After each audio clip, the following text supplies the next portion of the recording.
Welcome! Ready to do some more tapping? Before we get started, I want to remind you that by viewing this video, you are agreeing to the terms that are listed at www.drleannamanuel.com/disclaimer. So today our topic is getting specific. Much of the tapping that we've done together has been about general things, and I've tried to use general words so that it can fit more with what you're experiencing and not be quite as specific to what I'm experiencing. But the reality is that the more specific we get, the better the tapping works. So let's say that we tap on anxiety. Anxiety is a great thing to tap on, and if you're experiencing it right then, that overall feeling of fight or flight is likely to reduce significantly. But what if you tapped about an event where you really were experiencing anxiety in the past, something you might have hung on to that you don't even know that you've hung on to? Those sorts of things, when you store them up, create this heaviness and kind of gloppy feeling that we have as we move through life, because our energy system is just getting overloaded with all of these mini negative events or big traumas that we've never completely cleared out. Now don't worry, when we do the tapping, you're not going to forget. Your memory is going to stay intact. What's going to happen is that the emotional part of it that you're storing is going to lessen or go away so that you don't have to carry that baggage around with you. So it's kind of like a key to unlock the trauma. The tapping unlocks that trauma, which a lot of us don't want to experience, and we're like, why do I have to go back there? But once you go back there, you clear that space out so that there's room for the good stuff. So I thought I'd share an example with you. I've not been particularly fond of public speaking most of my life. I did do a lot of tapping to get over that, but there's still this one event that whenever I think about public speaking pops right up. I don't know exactly, but I think I was probably about 6th grade. I don't know what I was supposed to give the presentation about. That part's all fuzzy. And the only thing I really remember about it was that I was nervous and that I had on a vibrantly colored purple turtleneck. And that was, and I think a plaid skirt. I'm pretty sure it was a plaid skirt. And so I had to get up in front of the class, and there was a podium actually to stand behind, and I was standing behind the podium trying to give this speech, and I started pulling on the sleeve of my turtleneck. And I pulled and I pulled, and these are in the days of knit and polyester, and I pulled just on one sleeve while I was nervous behind this podium. And by the time I was done, my sleeve was literally stretched out beyond the end of my hand. And I had to go through the rest of my day at school with a sleeve that was that long when the other one was a normal length. And lots of people commented on that.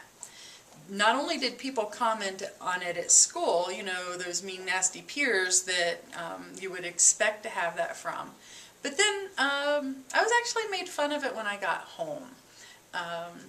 And my father, who could be quite critical, made fun of me that I was so nervous and that I had done this and I had ruined my clothes. And so there was a fair amount of trauma involved in that.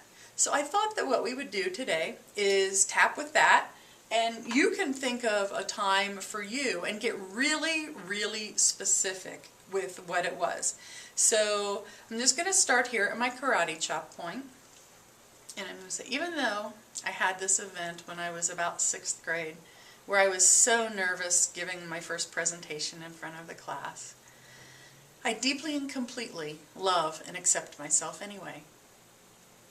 Even though I got really nervous and was afraid that I would flub it up, and I guess in fact in some ways I did, I choose to let go of that experience and realize that it was just a first-timer jitters, and that the people that made fun of me or who ridiculed me were really not that important to the rest of my life. I can let that go now. Even though I've had this fear of public speaking, and I think it stems from this experience. You know, I remember what I was wearing. I sort of remember seeing that blur of cartoonish faces out in the crowd watching me. The reality is most of them probably weren't paying attention to me anyway. They were worried about their presentations. But for a kid that didn't feel like she fit in very well, that was pretty traumatic. But I choose to believe that even that can change. I remember getting ready for the presentation, getting all my note cards ready, practicing and practicing and practicing. And I remember worrying about what I was going to wear to school. But I thought this outfit was pretty cool. And it was pretty comfortable. So I got ready for school hoping for the best.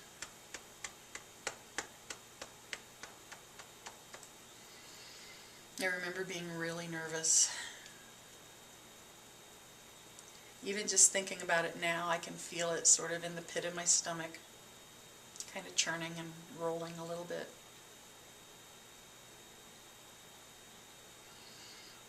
I'm not sure, but I imagine I was probably worried I'd throw up.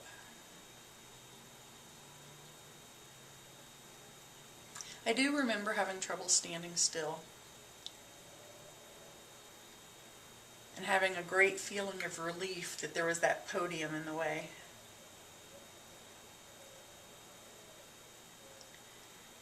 So that would hide kind of the obvious parts of me being nervous. Because from what I can remember, I actually did a pretty good job with the presentation. And even since then, when I've done public speaking, people usually tell me I do a good job. Even when I am incredibly nervous. And I sort of get the sense that that's the way it was even back then. I delivered. But there was this obvious sign of my nervousness. And part of the problem is that I couldn't hide that part because I had stretched out my shirt. So for me at the time, being nervous was okay, but having other people know that I was nervous was not okay. And they knew. I was found out.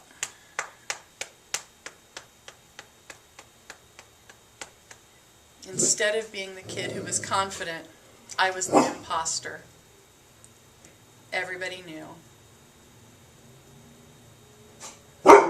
Lee wasn't everything that they thought she was. I might have been the smart kid, but I sure wasn't the confident kid, and that was embarrassing. Now the part about getting in trouble for it at home, that was a different thing. And that's probably a whole another series of tapping, well I know it is, about my relationship with my dad. And his insistence on perfection. And how easily I fell into that trap. Now I had no illusions that my dad thought I was perfect. He made it quite clear that I wasn't. But again, I tried to be. And so I was found out.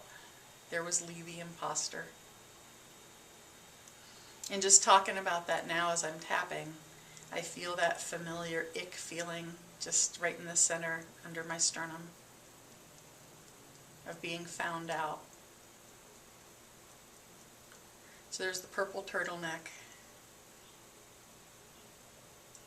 There's the being anxious in front of my friends. There's being found out. And that all too obvious sign that I was not perfect. That 6th grade speech. All of those feelings have stayed with me for years. As I've been tapping, that ick feeling just in the pit of my stomach has lessened somewhat, but I'm going to stay with that for a few minutes And just kind of pay attention to that icky feeling that came up when I was talking about giving this speech. So I feel it right now. It's about a 3. It's kind of churny. Feels kind of like a ball, a swirling ball in the pit of my stomach. So I've got this swirling ball in the pit of my stomach. I'm going to stay with that. It doesn't feel so good. I'm going to focus on it.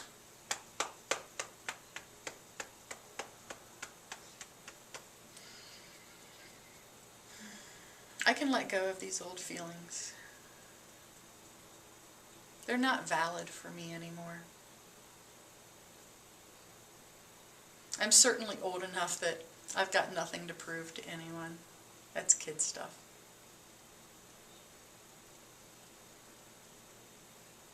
I don't need to be perfect for my father or anyone.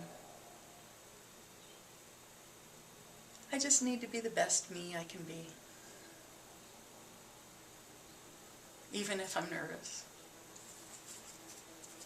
And you know what? Purple's not my color anyway. So the fact that I couldn't wear that purple turtleneck again really isn't that important. It wasn't my color. Now the skirt, that was pretty cool. But I'm feeling pretty okay. That swirl in the pit of my stomach is gone. And I actually can see the humor in this a little bit, not completely, when I look back at the situation and realize that probably no one else, maybe one other person, remembers that event ever. I suspect my mom remembers the turtleneck. And if she was in that class, I suspect my best friend remembers the speech. She was that good of a friend. But other than that, there's no reason to hang on to this in my energy system. I'm a good public speaker.